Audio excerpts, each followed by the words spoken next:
Welcome back to the Sifra channel. Today we'll be making one of the most iconic and traditional Yemeni dishes, Fahsa or Shelta. This dish is traditionally served in a Yemeni magla, which is a limestone handmade pot, as you can see. It's always bubbling, incredibly hot. It is filled with a lamb-based stew that also includes vegetables and then topped with an herb whipped fenugreek. So let's get started with this dish and discuss all the specifics and some variations. Now the first thing we want to do is prepare the marag.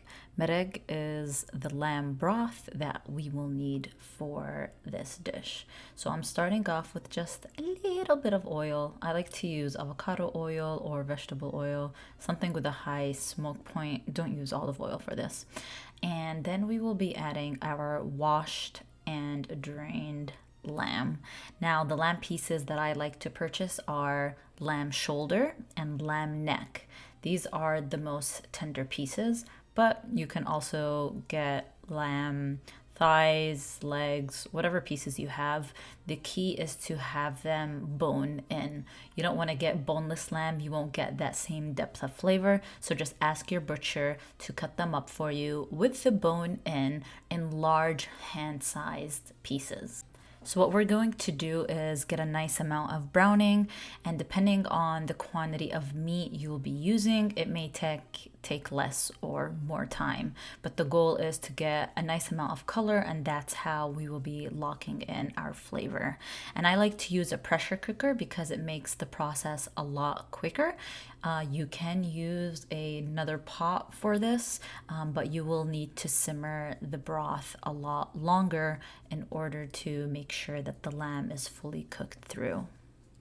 So now that I'm happy with the amount of browning that I have on my meat, I'm adding roughly chopped yellow onions. Now notice the onions are large chunks. This isn't a fine dice.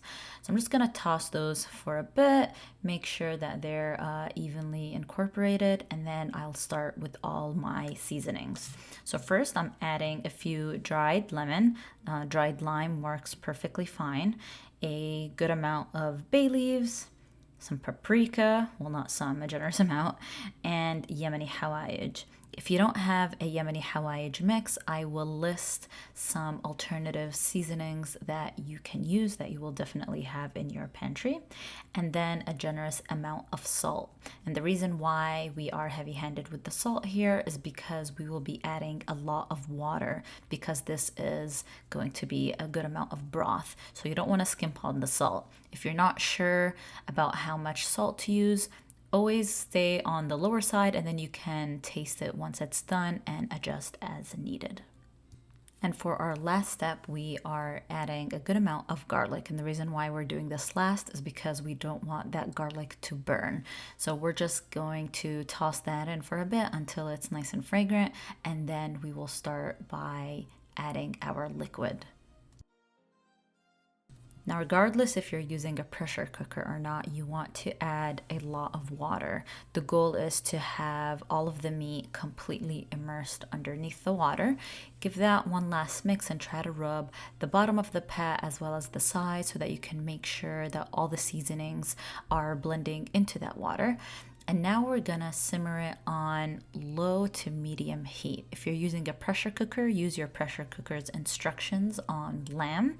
For mine, it took me about 45 minutes. And if you're not using a pressure cooker, you basically want to rely on the fork test. And what that means is that you want to toss your meat probably every 30 minutes and then check with the edge of your fork if the lamb is well done or not. And what I mean by well done, I want it falling off the bones. So very tender. Now, I typically like to do this marag step on the day before we have Hilba, and that's just because it makes my life a lot easier. Now, the next day I just pop it out of the fridge. If you feel like there's a lot of fat on that top layer, you can go ahead and skim it with a fork or spoon. If you want to leave it, that's completely fine. That's just some extra fat and goodness, which will give more flavor. And then I'm just gonna reheat it on low. And since I haven't added potatoes, this is the stage where you want to add those potatoes and they will cook through.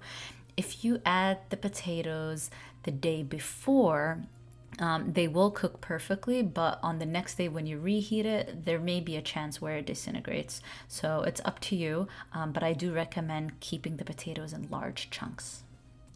The next step is to prepare the hilba. Hilba is fenugreek and it comes in many different forms. The one that you'll need for this is powder.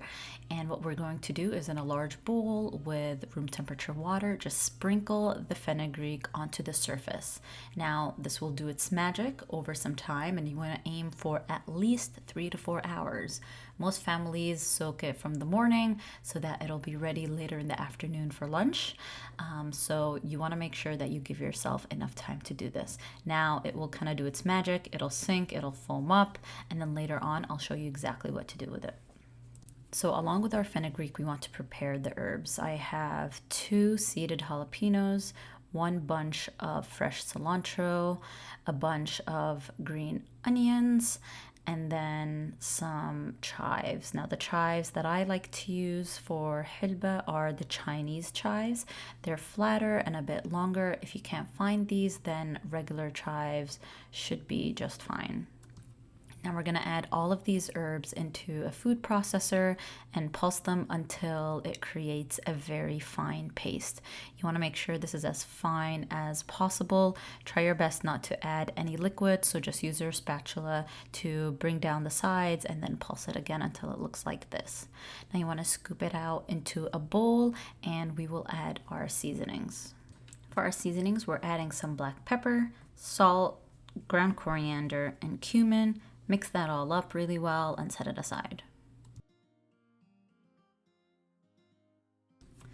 Next, we will prepare the Salta or Fahsa.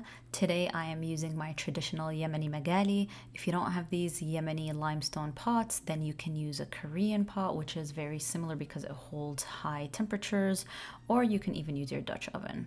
So you can see here that I've preheated them and they are very hot. I've added some olive oil and now I'm going to brown my diced onion. I like to use yellow onion, and if you're wondering why I have 2 pots instead of 1, I am serving a family of 7, so 2 pots will be easier for our family style dipping. Now once my onions are nicely caramelized, I will add some minced jalapeno or green chili. If you don't want it to be too spicy, remove the seeds, and that's exactly what I've done. And I'm also adding a generous amount of garlic. Now we want to saute these all together until you kind of start smelling that garlic being nice and fragrant. Once you can smell that beautiful garlicky aroma, you want to go ahead and add your diced fresh tomatoes. Notice that I'm also adding the liquid. That's perfectly fine.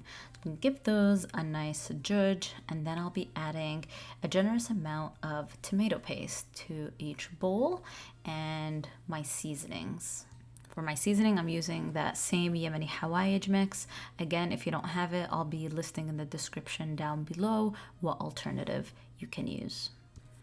Now we want to mix all of that really well until it's nicely combined. Make sure not to forget your salt. That's really important at this stage. And then we're going to add our scrambled eggs. I'll provide my recommended amounts below, but this is really up to you. If you like a lot of eggs or less eggs, kind of use your own judgment. This is also the stage where you want to add any stewed vegetables that you may have. So if you have leftover okra, green beans, whatever vegetables you have on hand, this is where we would traditionally add those. For the sake of simplicity and making this easy for you guys to follow, I'm just sticking with the potatoes that I have prepared with the lamb marag. I'll also be adding generous amounts of the marag, which is our broth, and chunks of lamb. Now you want to make sure that you remove any bones so that they're not getting into the magla pot. And this is because everyone will be dipping directly into it and you don't want your guests or your family members to get any of those bones. You'll notice as you continue boiling this that the marag will get soaked up by the eggs and the potatoes and everything that's in the bowl. So you constantly want to add as you see fit. And you'll also serve the marag on the side so that as people dip in and eat with bread, they can add additional broth as they like. Now I'm gonna let this broth simmer on the side while I go and prepare my whipped fenugreek. Now if you recall, we had soaked it for at least 3 to 4 hours, and now we want to drain it completely of the water. So just tip it in your sink and make sure you get as much water out as possible. Now you're going to use your hand mixer and whip it up. Traditionally, I vividly remember my grandmother using her hand, sticking the bowl under her arm and just whipping it back and forth. It's exhausting, so just use your stand mixer or your hand mixer. It works perfectly fine, and you'll notice that it'll get really, really nice and fluffy. If it's not getting nice and fluffy, that means either you have expired or bad quality fenugreek, or you didn't soak it as long. But be patient, continue whipping it, and remember that green herb mixture we made? Now we're gonna add it. So depending on the flavor profile that you like, you can be as generous or as skimpy as you like. We like a lot of greens, so I'm adding a generous amount. And mix that in, and that's pretty much it. The hilba is ready. All right, and now it's hilba time. Now notice that you have to serve these very, very hot. And the first thing everyone's going to do is take a fork and mash those vegetables in, focusing mostly on the potatoes so that with every bread dip, you get a little bit of everything. Once that's mixed in really nicely, we're gonna take our whipped fenugreek and just plop that on top. As you can see, this is a very exciting family activity. So whoever does that gets to decide how much fenugreek to add. Some people don't like the fenugreek on top and they'll just have it on the side. So we like to mix the whipped fenugreek straight into the marag mixture so that with every bite you get with the dipped bread, you have a little bit of everything. So the way you want to do it is take a piece of bread, kind of pinch it, use it as a scooper, and then scoop up all of that goodness. Now, the reason why I told you that you want to keep the marag close by is everything will keep soaking up that delicious broth. And so just have it there with a ladle and spoon some additional marag whenever you feel like that goodness is being depleted. And that's it. I hope you enjoyed this video. Please don't hesitate to comment below if you have any questions, and make sure you check out the blog post with all of the detailed recommended ingredients and instructions.